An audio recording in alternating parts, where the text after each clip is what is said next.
Chers utilisateurs de Catholic TV Gabon, bonsoir. Nous recevons ce soir Monsieur Elvis Eban Ondo, vénérable sénateur de la transition. Vénérable, bonsoir. Bonsoir mon père. Nous vous accueillons avec joie et voulons d'une part parler de la loi fondamentale du Gabon, puisque nous sommes au sortir du référendum, et avoir votre regard sur l'implication de l'Église catholique dans le processus de la transition du Gabon. Et ensuite, avec vous, le 28 décembre se célèbre la journée des Saints Innocents, la lutte contre les crimes rituels, que nous puissions parler de ces 3 points. Nous voudrions bien au début vous permettre de vous présenter.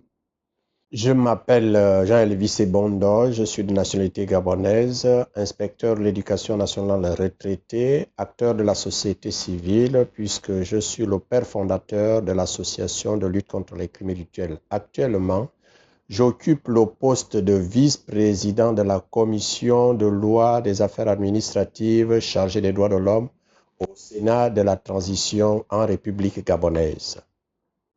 Merci, Monsieur Eban. Vénérable, du 12 au 22 septembre 2024 dernier, vous avez participé à l'Assemblée constituante sur l'avant-projet de la Constitution de la République gabonaise. 801 amendements ont été émis.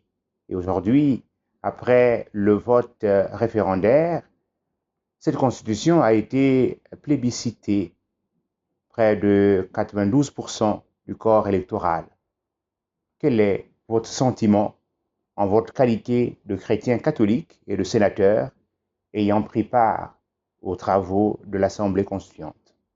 Dans un premier temps, je me réjouis d'avoir participé à cette Assemblée constituante tenue au mois de septembre 2024. Lors de la tenue de cette Assemblée constituante qui regroupait les parlementaires, à savoir les députés et les sénateurs, nous avons eu à travailler sur notre loi fondamentale, la Constitution. Il y a eu 801 amendements. Cela montre combien de fois les Gabonais se sont engagés, nous parlementaires, nous sommes engagés pour améliorer le mieux les conditions de vie des Gabonais, le mieux vivre dans la société. Parce que par rapport à ce qui était écrit, il fallait la participation de tout le monde, et le travail que nous avons fait depuis le dialogue national consistait à regrouper les idées qui allaient dans le sens d'améliorer les conditions de vie des Gabonais. En tant que sénateur, je me dis que c'est un grand travail que nous avons effectué. La preuve en est que parmi tous ces participants, il y a eu une minorité, je disais une dizaine de parlementaires qui ont dit non à ce rapport. Il faut retenir ceci. Les Gabonais ont cru que c'est nous qui avions voté la loi fondamentale. Il était question de voter le rapport. Donc il y a deux choses bien différentes. Et la loi fondamentale, c'est ce que nous venons de faire, c'est-à-dire demander au peuple s'ils étaient oui ou non par rapport au contenu du travail que nous avons fait. Voilà le premier point. Le second point, en tant que chrétien, je suis très content parce qu'on a inséré le mot Dieu dans notre loi fondamentale qui n'existait pas par rapport aux anciennes constitutions. Par le passé, Dieu n'existait plus. Parce que je me rappelle dans la salle, j'ouvre une parenthèse, il y a un parlementaire qui disait qu'il n'y a pas que les catholiques. Au niveau du Gabon, il y a d'autres religions. On a dit non, mettons Dieu. Et la personne était à minorité, l'idée n'a pas été retenue. Alors donc, en tant que chrétien, il y a eu un consensus et le travail a été fait dans un climat de sérénité avec la paix et nous tous, nous sommes sortis satisfaits. Et c'est ça que nous voulons dans notre pays, travailler dans la paix, travailler pour que le pays avance. Vénérable, quel est votre regard sur l'implication de l'Église catholique dans le processus de la transition au Gabon depuis le 30 août 2023? L'implication de l'Église catholique, ce qu'il faut d'abord retenir, c'est que je voudrais remercier le CTRI. Si nous essayons de faire la genèse de notre évolution dans ce cadre-là, je dirais ceci. Lors de la prise de pouvoir le 30 août, au cours de la libération 2023, et l'acte posé par la junte au pouvoir actuellement, le Ligue et son staff, c'est de regrouper les généraux qui l'encadraient et prier. Ça montre combien de fois les messieurs ont la foi pour que nous puissions travailler dans la paix. L'acte 2, c'est que le monsieur avec le CTRI en général avait reçu comme première personnalité les hommes d'église. En tête, l'archevêque de Libreville, accompagné des autres confessions religieuses. Alors, l'acte 3, vous le voyez, tous les Gabonais ne pourront pas me démentir, étant donné que tous les dimanches, ils se retrouvent à l'église. Ça montre combien de fois nous pouvons avoir espoir que Dieu peut avoir un nouveau regard sur le Gabon, pays des crimes rituels. Un regard que Dieu va avoir sur le Gabon, qui est le pays des crimes rituels, vénérable. Où en êtes-vous avec ce combat contre les crimes rituels dans notre pays? Nous menons un combat, ça va bientôt faire 19 ans en décembre prochain.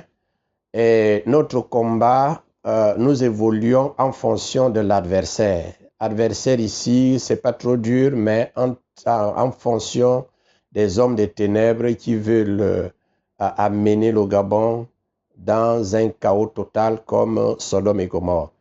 Et au moment où nous parlons, nous ne pouvons plus faire les marches. Les points de presse, on faisait, mais nous avons mis un accent particulier sur la pédagogie. Nous publions des livres, nous essayons de travailler dans le sens de réaliser les films pédagogiques afin de sensibiliser les Gabonais. Au moment où nous parlons, nous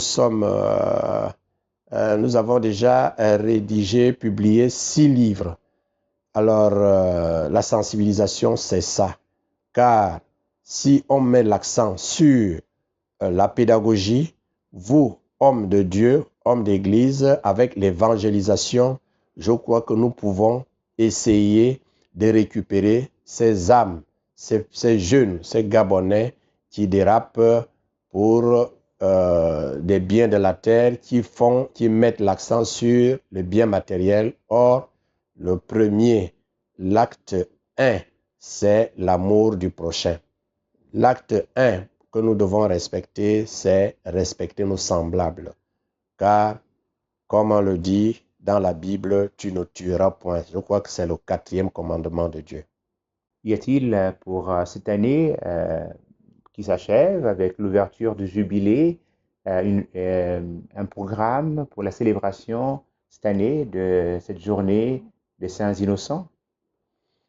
Nous avons saisi les autorités religieuses signataires du mémorandum de 2013. Rappelez-vous, mon père, en 2013, nous avons réalisé un acte historique, c'est-à-dire la marche pacifique qui nous a amené à remettre au chef de l'État à l'époque un mémorandum qui a été signé par les confessions religieuses. Je vais citer ici les catholiques, les protestants, les églises de réveil, ainsi que nos frères musulmans.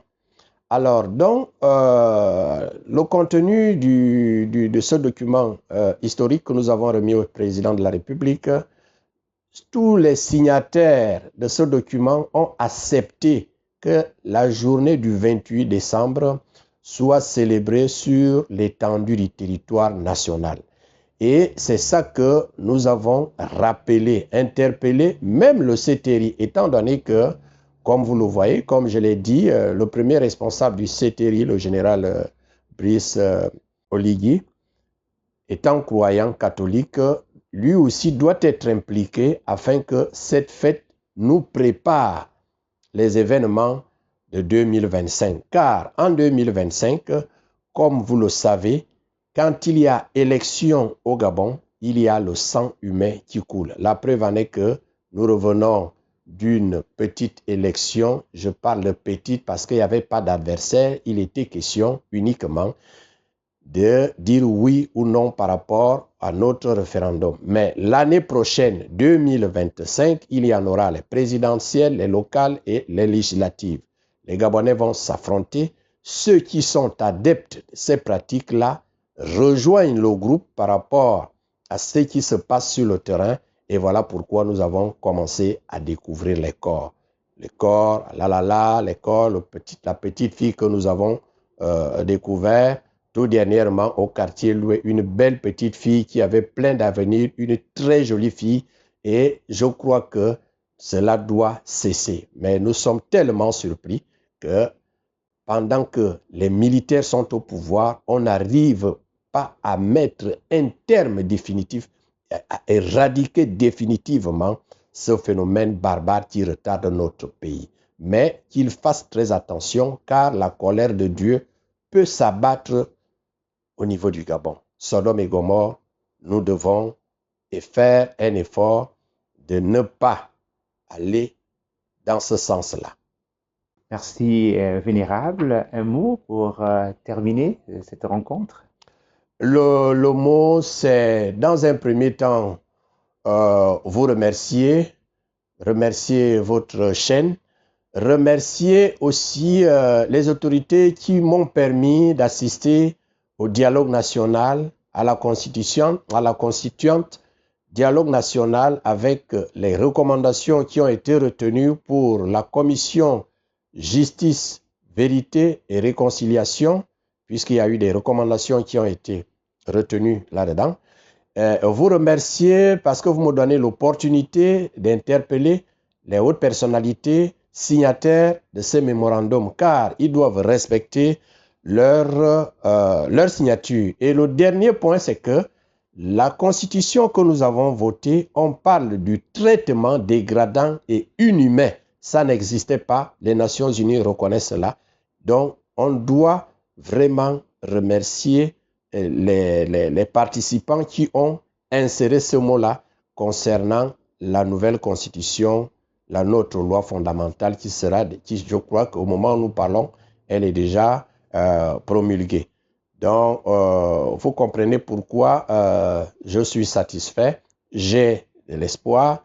Quand il y a la vie, il y a l'espoir.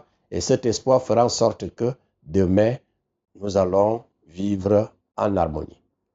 Merci, Monsieur Yvon, et à très bientôt. Merci.